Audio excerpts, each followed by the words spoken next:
Assalamualaikum warahmatullahi wabarakatuh. Alhamdulillahirrabbilalamin. Wassalatu wassalamu ala asrofil anbiya'i wal mursalin wa ala alihi wa ashabihi ajma'in, amma ba'du. Yang terhormat kepada Ibu Dede selaku dosen dari mata kuliah Ulumul Hadis beserta teman-teman yang saya hormati. Terima kasih atas kesempatannya. Pada kali ini kami dari kelompok 4 akan memaparkan materi mengenai unsur-unsur hadis. Sebagai awalan, saya akan memperkenalkan anggota-anggota kelompok dari kelompok 4 ini. Yang pertama ada Sani Bilqis, yakni saya sendiri. Yang kedua ada Tarsin Kian, dan yang ketiga ada Tania Triwardani. Baik, sebelum ke materi inti, saya akan menjelaskan pendahuluan terlebih dahulu. Jadi, hadis merupakan sumber hukum Islam kedua setelah Al-Quran. Sebagai pedoman hidup umat Islam, hadis memiliki struktur yang khas dan terdiri dari beberapa unsur penting. Pemahaman terhadap unsur-unsur hadis sangatlah penting dalam ilmu hadis karena berperan dalam menentukan keabsahan dan otoritas suatu hadis. Secara umum, unsur-unsur hadis terdiri dari rawi, sanad, dan matan. Setiap unsur ini memiliki peran penting dalam menentukan validitas suatu hadis dan menjadi objek kajian dalam ilmu mustalah hadis. Masuk kepada materi inti yang pertama, yakni pengertian rawi.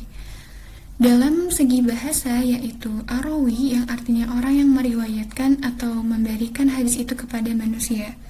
Bisa juga pengertian rawi hadis dalam bahasa adalah orang yang meriwayatkan hadis. Kata perawi atau al-rawi dalam bahasa Arab yakni berasal dari kata riwayat yang berarti memindahkan atau menukilkan, yakni memindahkan suatu berita dari seseorang kepada orang lain. Dalam segi istilah, perawi hadis adalah orang yang terakhir yang membawa hadis. Masih dalam pengertian rawi, dalam ilmu hadis itu rawi dikaji secara mendalam untuk menilai kredibilitas dan kejujurannya melalui ilmu jarh wa ta'dil yang menentukan apakah seorang rawi dapat diterima atau ditolak sebagai perawi hadis. Ilmu jarh wa ta'dil adalah cabang ilmu hadis yang membahas tentang penilaian terhadap kredibilitas perawi atau rawi hadis. Ilmu ini bertujuan untuk menentukan apakah seorang rawi dapat diterima atau ditolak dalam meriwayatkan hadis berdasarkan sifat-sifat kejujuran, ketakwaan, dan ketelitian mereka dalam menghafal serta menyampaikan hadis. Dalam istilah hadis, al-rawi adalah orang yang meriwayatkan hadis dari seorang guru kepada orang lain yang tercantum dalam buku hadis. Maka, untuk menjaga kesahihan hadis diperlukan perawi-perawi hadis yang memenuhi syarat sebagai berikut. Yang pertama, perawi itu harus orang yang adil. Arti adil dalam perbaikan hadis itu muslim, baligh, berakal, tidak pernah melakukan dosa, dan tidak sering melakukan dosa kecil. Kedua, perawi itu harus seorang yang dhabit. Dhabit dalam arti bahwa perawi hadis itu harus kuat hafalan serta daya ingatnya dan bukan orang yang pelupa. Dhabit dalam arti bahwa perawi hadis itu dapat menjaga atau memelihara kitab hadis yang diterima dari gurunya sebaik-baiknya. Selanjutnya, materi sanad ini akan dijelaskan oleh teman saya yakni Tarsin. Pengertian sanad. Sanad adalah urutan orang-orang yang meriwayatkan hadis dari tingkatan sahabat hingga hadis tersebut sampai kepada umat muslim saat ini. Sanad adalah jalan yang menyampaikan kepada matan atau silsilah para perawi yang menyambungkan hingga ke mata. Sanad juga dapat diartikan sebagai sandaran atau tempat bersandar. Fungsi sanad yang pertama, menjaga keaslian, kevalidan, dan otentisitas ilmu agama. Yang kedua, menjaga keutuhan ilmu agama dari penyimpangan dan distorsi di setiap generasi. Yang ketiga, menjaga orisinalitas dan kevalidan keilmuan antara guru dan murid. Yang keempat, menunjukkan pentingnya otoritas seseorang dalam berilmu. Jenis-jenis sanad. Sanad pada masa ini dapat dikategorikan kepada 3 macam. Yang pertama, sanad riwayah atau izajah. Berupa izajah dari seorang guru kepada muridnya suatu kitab atau ilmu sebagaimana diperoleh dari guru sebelumnya. Yang kedua, sanad fikrah atau sanad pemikiran. Sanad dalam kategori ini diaplikasikan dengan talaqi, belajar langsung, baik secara formal seperti sekolah, kampus, pesantren, maupun informal seperti seminar, pengajian, atau kursus. Yang ketiga, sanad tarbiyah dan suluk, rohani dan akhlak, yaitu interaksi langsung antara murid dan gurunya sehingga mewarisi kualitas spiritualnya. Contoh hadis dari Abu Hurairah menyatakan bahwa Nabi Muhammad SAW bersabda, orang yang masuk surga itu selalu berada dalam kenikmatan tanpa ada kesedihan. Pakaiannya tidak pernah kusut dan senantiasa awet muda. Hadis riwayat Imam Muslim. Dari hadis di atas dapat disimpulkan bahwa sanad hadis tersebut adalah Abu Hurairah yang langsung mendengar sabda Rasulullah Shallallahu Alaihi Wasallam. Kemudian sabda tersebut diriwayatkan oleh Imam Muslim. Lalu materi matan ini akan dijelaskan oleh Tania. Pengertian matan. Matan adalah bunyi atau kalimat yang terdapat dalam hadis yang menjadi isi riwayat. Apakah hadis tersebut berbentuk qaul, ucapan, fi'il perbuatan, dan takrir ketetapan dan sebagainya dari Rasulullah Shallallahu Alaihi Wasallam. Matan juga dapat diartikan sebagai objek atau inti pokok pembahasan dalam sebuah hadis.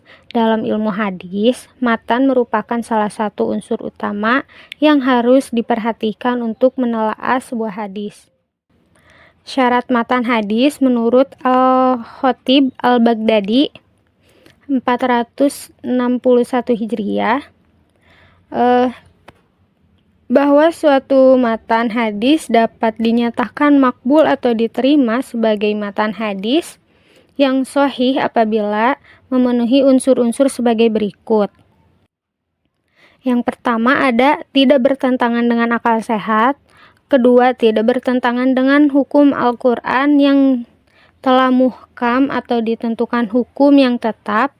3. Tidak bertentangan dengan hadis mutawatir. 4. Tidak bertentangan dengan amalan yang telah menjadi kesepakatan ulama masa lalu atau ulama shalaf. 5. Tidak bertentangan dengan dalil yang telah dipastikan. 6. Tidak bertentangan dengan hadis ahad yang kualitas kesahihannya lebih kuat. Terus di sini ada contohnya. Telah menceritakan kepadaku Yahya bin Ja'far, telah menceritakan kepada kami Abdul Razak dari Ma'ar dari Hammam berkata, aku mendengar Abu Hurairah radhiyallahu anhu berkata, Nabi Muhammad Shallallahu Alaihi Wasallam bersabda, jika seorang istri bersedekah dari harta hasil usaha suaminya tanpa perintah suaminya, maka bagi suaminya mendapat separuh pahalanya. Hadis riwayat Bukhari. Penjelasan hadisnya dari kalimat jika seorang istri bersedekah dari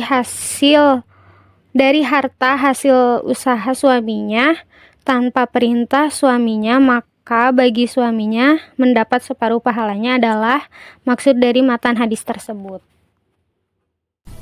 Baik, selanjutnya di sini saya akan memberikan satu contoh bagaimana sanad, matan, dan rawi itu saling terhubung satu sama lain. Yang pertama ialah ada sanadnya, yakni Bismillahirrahmanirrahim. Qala al-Bukhariyu Haddatsana Abdullah bin Yusuf qala akhbarana Maliku an Ibni Shihabin an Muhammad bin Khubairini Mut'imin an abihi qala. Lalu berikutnya ada matannya. Sami'atun Nabiyya sallallahu alaihi wasallam yaqra'u fi maghribi bit-turi. Lalu untuk rawinya, yakni hadis di atas adalah hadis sahih yang diriwayatkan oleh Imam Bukhari dalam kitab Sahih Al-Bukhari, tepatnya dalam kitab Al-Adhan, bab membaca surat dalam sholat maghrib. hadis nomor 765. Perawi dalam sanadnya meliputi Abdullah bin Yusuf, Malik bin Anas, Ibnu Syihab Az-Zuhri, Muhammad bin Jubair bin Mut'im, dan Jubair bin Mut'im, yakni sahabat Rasulullah. Terakhir, saya akan menjelaskan daripada contoh tersebut bagaimana penjelasannya. Yang pertama, sanad adalah jalur periwayatan hadis yang menunjukkan rantai perawi dari Imam Bukhari hingga Rasulullah SAW. Kedua, matan adalah teks hadis yang berisi informasi bahwa Rasulullah SAW membaca surat At-Tur dalam sholat maghrib. Dan yang ketiga, rawi adalah individu yang meriwayatkan hadis ini, seperti Imam Malik, Az-Zuhri, dan Jubair bin Mut'im. Sekian presentasi yang dapat kami sampaikan daripada kelompok 4 ini. Saya, Suni Bilqis, mewakili teman-teman saya yang lain mengucapkan maaf dan terima kasih. Maaf untuk kesalahan dan terima kasih karena menyempatkan waktu untuk sudah mendengarkan daripada presentasi kami. Cukup sekian yang bisa kami sampaikan. Wassalamualaikum warahmatullahi wabarakatuh.